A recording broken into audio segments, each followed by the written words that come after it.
Auto में काफी बेहतर ट्रेंड्स पिछले दिनों नजर आए, लेकिन टाटा मोटर्स एक अलग स्टडी हो जाती है, एक अलग केस हो जाता है और उसको कहीं ना कहीं उस पूरे ऑटो पॉकेट में कई वजहों से अलग से देखना पड़ता है। आपकी राय? बिल्कुल अलग से देखना पड़ता है, because today if you honestly see, अगर आप देखेंगे तो इनके इतने मूविंग पार्ट्स है, क्योंकि एक उनका जेएलआर पीस है, Jaguar land rover, which is a बहुत बड़ी सब्सिडियरी है ओवरसीज। और अभी फिलहाल थोड़ा जो हम कह सकते हैं कि जो एक पुल बैक आया है स्टॉक में, उसकी वजह ये भी हुई है कि जिस तरह से चीजें यूएस में हुई है, क्योंकि उनका काफी बड़े सेल्स वहां पर होते हैं, तो किस तरह से ये चीजें इंपैक्ट होती है आगे चलकर, changing situation in Europe etcetera.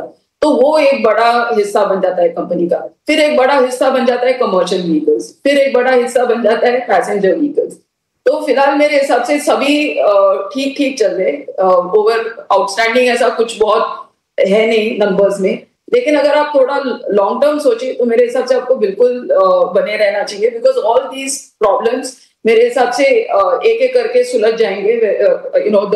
अभी जैसे जीएसटी कट आया है, so we can sort of expect कि पैसेंजर व्हीकल्स के सेल्स यहाँ से इंप्रूव हो सकते हैं। उसके साथ साथ ये भूलना नहीं चाहिए कि Tata Motors has a good presence in electric vehicles, वो उनके फायदे का होगा आगे चलकर। तो थिंग्स विल चेंज। तो मेरे हिसाब से अगर आपके पास ये शेयर्स है तो आपको बिल्कुल बने रहना चाहिए। As I said, because of the moving parts थोड़ा मुश्किल बन जाता है, लेकिन हैविंग सेड दैट उनके सब पार्ट्स काफी अच्छे हैं।